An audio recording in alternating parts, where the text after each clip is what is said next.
Well, get ready to jump on the wave. It's time to ride the sales pipeline again today with the big dog himself, the master of sales, Matt Heinz. Hey, Matt. How you doing, Paul? I'm good. You're the big dog today. Every week it's a new moniker. I never know what to expect. We don't talk about this. I never get any kind of heads up. It's always a surprise. I just go look through social media and I just copy all the accolades that you get here. It's ridiculous. Oh, man. Well, thank you very much for all you do to Paul, to SLMA Radio, to Jim Obermeyer, to Susan Finch.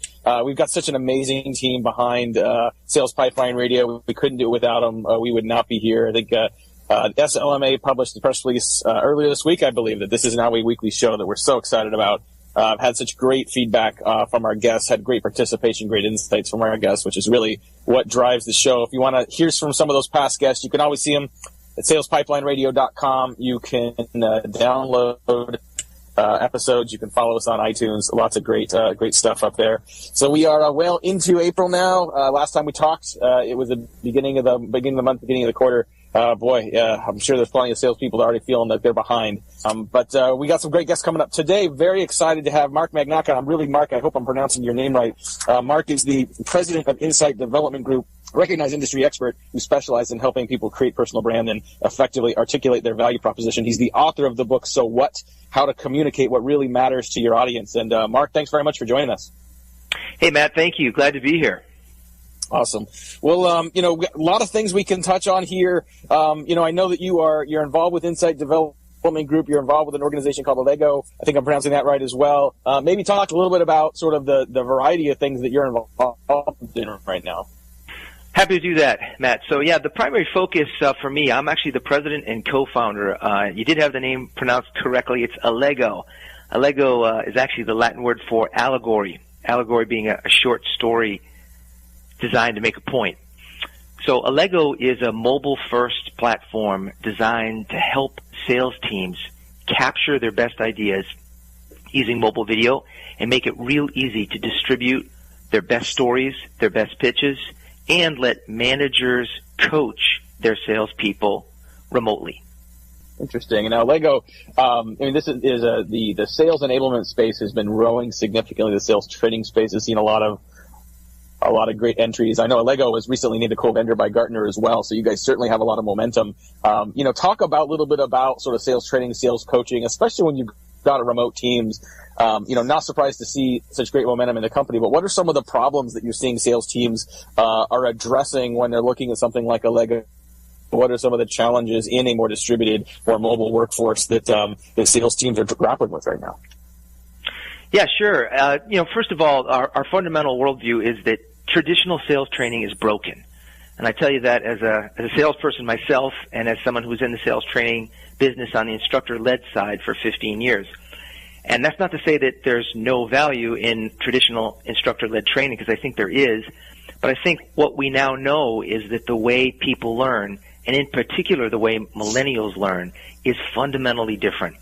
And so by that I mean the ability to go to, for example, a new product rollout at a national sales meeting where you're drinking from this fire hose of information, and then the product isn't even going to be available for 3 months or for 6 months. What ends up happening is most people just tune out, and they tune out because most of us have learned that there's a much better way to learn, and you tend to learn using a short YouTube-style video when you're already interested in something. And for most salespeople, it just makes sense. We're not interested in learning about something, and we're not motivated to learn about it until there's actually some deal on the table or something relevant for us to want to learn. So a big part of what our focus has been is how do we make it easy for salespeople to learn what they need to know when they need to know it, and to make it easy for their managers to have some capacity to be able to certify them, either in a formal sense or in an informal sense, that yes, this salesperson is ready for prime time and they're ready to go out and talk to prospects and not go practice what they're going to say on prospects or customers. That's so important. I mean, you touched on a couple things there. One is breaking, training into smaller chunks. And it's not necessarily because we have less, lower attention spans these days, but I think people are able to consume that information better. They're able to use it more effectively, and we can more precisely apply that training and that communication in the right place. But you also mentioned something that I want to touch on, which is the idea of practice in sales teams. I think, this is not something you see a lot of sales teams put the time and attention on. There's not enough coaching going on in most sales orgs from what we see, let alone practice. How important is the idea of practice and familiarity and comfortability with a new idea relative to simply sort of communicating it in the first place?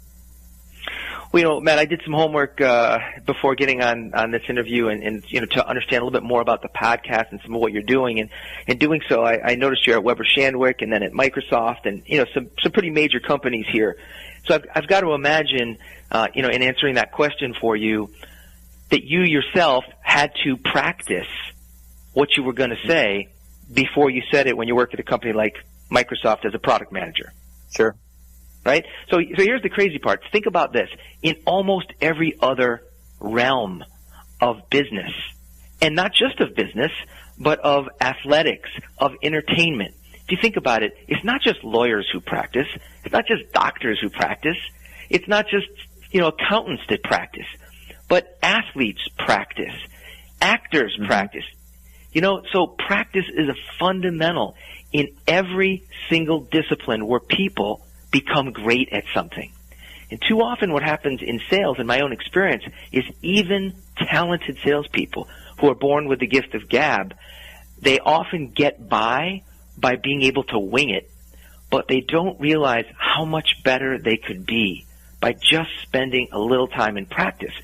And what we've discovered with our platform is that when a sales manager, for example, sends out an assignment and says, here's an example of what good looks like. It's a short 3-minute recording from the number one salesperson on that team or in that channel. And they send it out as an assignment and say, now I want you to do your version of that. And you've got until Friday at 5 o'clock. It takes 3 minutes. You could do it once or you could do it multiple times. What we know from our analytics with over 25,000 people on the system is that most salespeople are practicing 3+ times. So the average is greater than 3 now that they're practicing before they share it with their manager, which it turns out is driving the exact behavior that we know is highly correlated with succeeding, and that is practicing before you pitch. Do you want a free analysis of your inbound marketing? Do you want it in 30 seconds or less? Then check out Marketing Grader, the free marketing tool from HubSpot. It's simple. Just go to marketinggrader.com, enter the URL that you want to analyze, and Marketing Grader will instantly give you a detailed report grading your lead generation, mobile marketing, social media, competitive benchmarking, and more. It's simple, it's powerful, and it's free. marketinggrader.com. All right, I think we got Matt back on the line here. He's always traveling around the world here. He's probably in Abu Dhabi or at the top of Mount Everest here, so it's hard to get a connection. I'm not quite there. I knew it was going to be a little dangerous today, so I mentioned the last couple shows, we're going to take this on the road. We had the Aptus Accelerate conference yesterday, a great company. They've pioneered the idea of quote to cash. Was down there and I'm actually headed to Portland later this afternoon as well. So, yeah, we're taking the show on the road. We are literally, I kid you not, this is part of my problem today. We are literally recording. They were doing this show live from the parking garage at Seattle-Tacoma International Airport. Yeah, I love it, Mark. As I know, well, the life of the road warrior. And I mean this in the nicest possible way. You get around. We got Mark Magnacca, who's the president of Insight Development Group. He's the co-founder of Allego. He's working with some of the top financial services companies in the world: Edward Jones, UBS, Pacific Life, Merrill Lynch, Morgan Stanley. The list goes on and on and on. Mark is the author of So What. And, Mark, appreciate you being a little patient with us as we took a little early commercial break. But let's talk about the book, because I think this is a really interesting book. I think this, for a lot of people listening, you've got some great insights into sales training, but, I think our listeners are hungry for new ideas and for new things they should read. And this book is fascinating to me. So talk a little bit about the book, why you wrote it, and what some of the main points are behind it. Yeah, so the big idea behind the book, Matt, was I had a sales mentor who was a really amazing guy. and he ran the EMC field marketing organization. His name was Jeff Goldberg. He died several years ago now, but man, he made a big impact on my life and the life of so many other people. And what happened is he invited me in to talk about a seminar program that I was doing. It was a sales training program for his team. And his team was already very well known and well respected as among the best in their space, in the computer storage business. And so I went in and I did my normal presentation the way that most salespeople would do. I had done my homework before I walked in, so I knew about the company and I knew a little bit about him. But this is in the pre-internet era where it was a lot harder to have the kind of intel that you can do now with just a few clicks. So I went in and I sort of went through my presentation, and literally at the end of the presentation, he looked me right in the eye and he said, "So what? Like, why do I care about what you just said?" Right. And I was shocked. I was shocked. Like, what do you mean, so what? And then he said to me, "Well, help me understand why you think my people would care about what you just said." And it was such a refreshing, it was a punch in the stomach on the one hand, but on the other hand, you know, I was too close to it. And I didn't have at that time a coach that was sort of helping me. I had a presentation that worked. Like a lot of salespeople, I was sort of out running with it. And more often than not, it worked, but I wasn't really reviewing it. And what he did by the time we were done in that 1 hour meeting, he said, "Look, you know, are you open to some feedback?" So here we are coaching, right? This is a customer coaching me. And I said, "Yeah, I am." And he said, "If you want to succeed with my people, this is what you need to do." And we talked about it. I literally edited some of the slides, took some stuff out while we were talking. Then he said, "I want you to practice it." I practiced. I came back about a week later, and this time he just sat there and he said, "I want you to go through the whole thing." And Matt, I got to tell you, I had rarely done a full demo like that, where I was actually doing a live rehearsal of what I was going to do. And he's the one that reminded me, "Why do you think this is odd? That you understand they rehearse the Tonight Show before in the afternoon, right? They rehearse at Saturday Night Live even. People rehearse." So it struck a chord for me. I wrote the book, and then as I had a chance to travel all over the world, and it's interesting, Paul just mentioned Abu Dhabi. I actually just got back from the Kingdom of Bahrain, where a CEO had picked up a copy of my book. He had brought it back to Bahrain, had given it to all of his managers at a 3,000-person aluminum company, and then actually invited me to come to Bahrain to deliver this message there about the so what mindset. And so it turns out that I had struck a chord. It wasn't just me, but for a lot of people, being able to consume this information in a short form book has really made a difference for a lot of salespeople. That's fantastic. If you want to learn more about the book, So What, you can check it out on Mark's website. He's just at markmagnacca.com. That's Mark with a K, Magnacca. Lots of great resources up there. You can find out more about the book, more about Mark and the work he's done. Mark, one of the things I pulled off of your bio is sort of this concept of I love it, I need it, I'll buy it.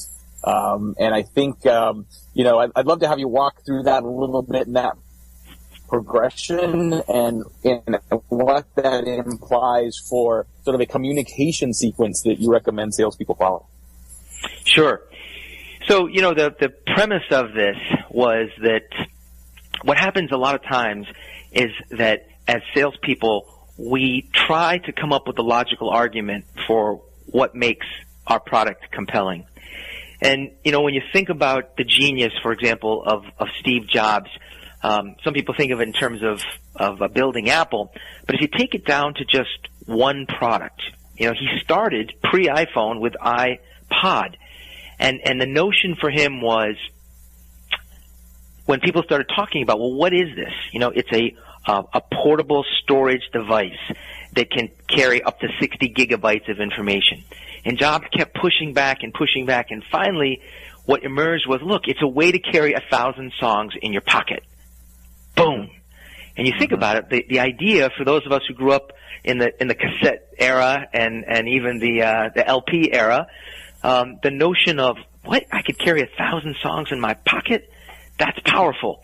Mm-hmm. So what I've found is that there's what we call an ostensible benefit And then there's the real benefit, what I call the so what benefit, the one that just is the real cause of what makes people want to actually buy. And, the interesting thing about all the trends that have happened and that have been reinforced by many leading companies like Forrester is that more and more what's changing in the buyer's journey is the fact that salespeople aren't having to try to push to sell, but really the best salespeople are acting much more like consultants where you're helping customers buy. So in a sense, they've already figured out they want to buy something, but they need people to help navigate. Yeah, it's an important concept that I think some people don't. A lot of salespeople. Yeah, I agree. Yeah, and I think one of the concepts I hear people talk about a lot really is selling the hole, not the drill, right? You may have a drill people want to buy, but very few people go to Home Depot because they want a drill, they want a hole.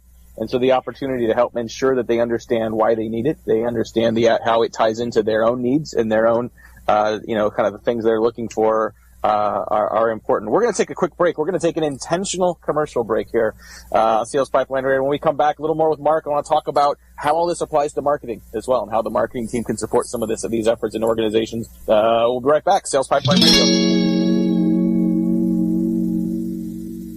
In a world where the speed of innovation and change in B2B marketing has never been greater, the only thing bigger is the need for clarity, for a blueprint, for a guide to what's really working and how to make it apply specifically to increase sales pipeline growth, velocity, and conversion.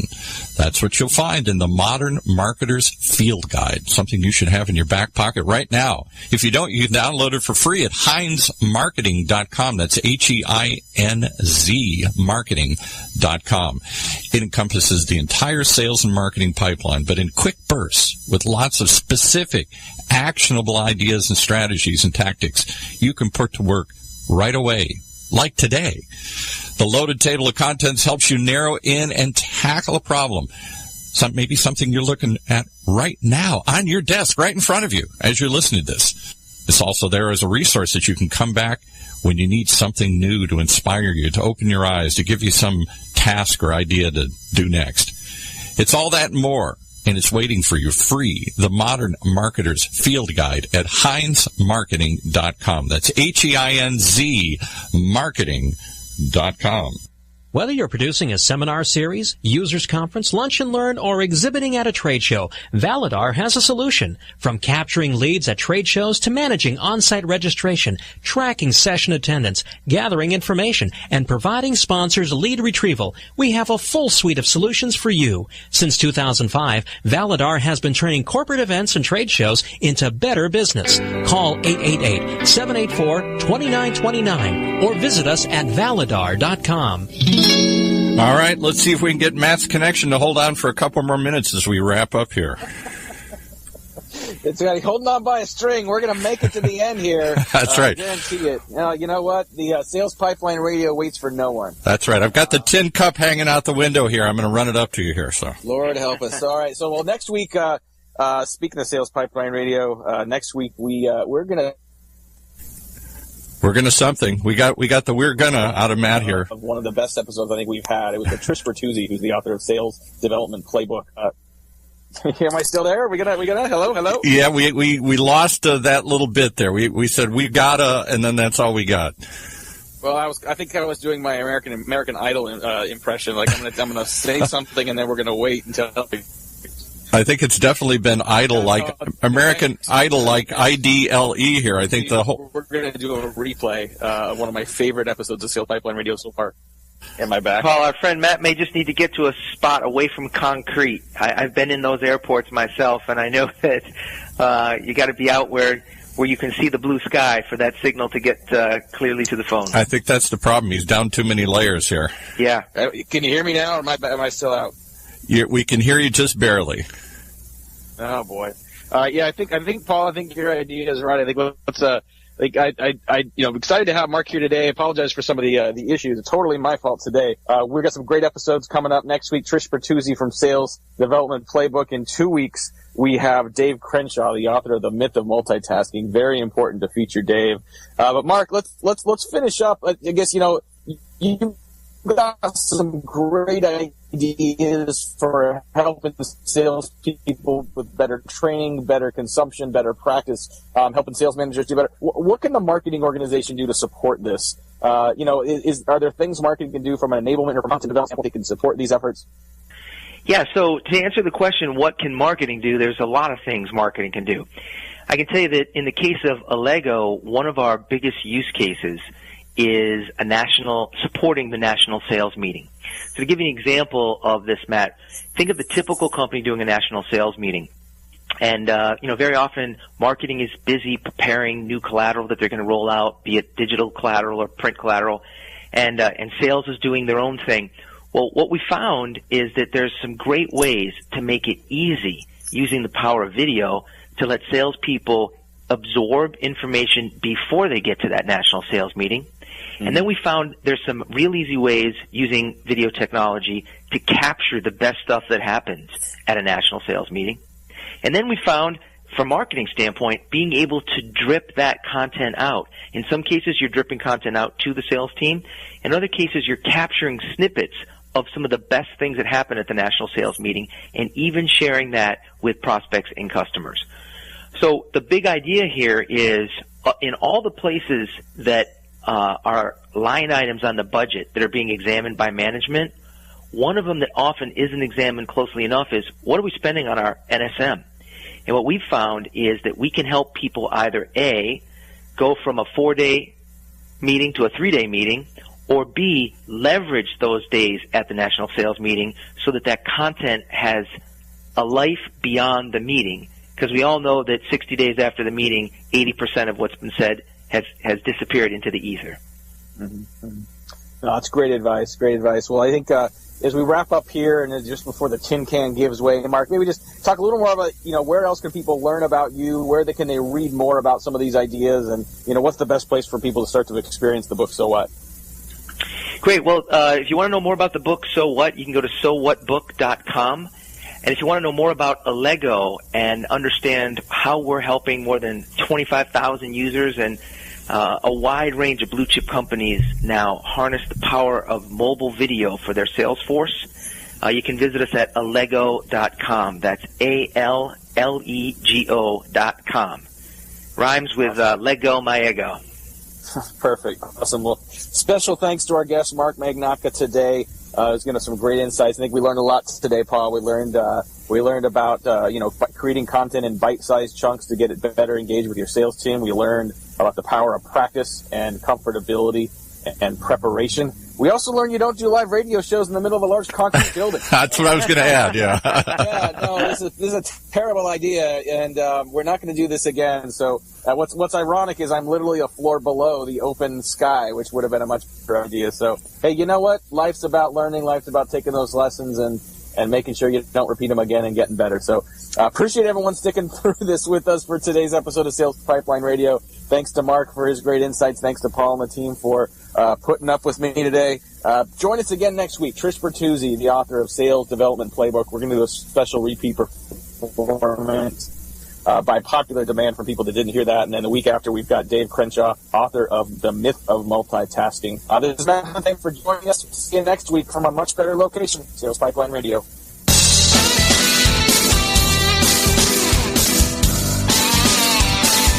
Well, we were struggling to ride the waves today here, but we got through it. You're riding the Sales Pipeline with Matt Heinz of Heinz Marketing.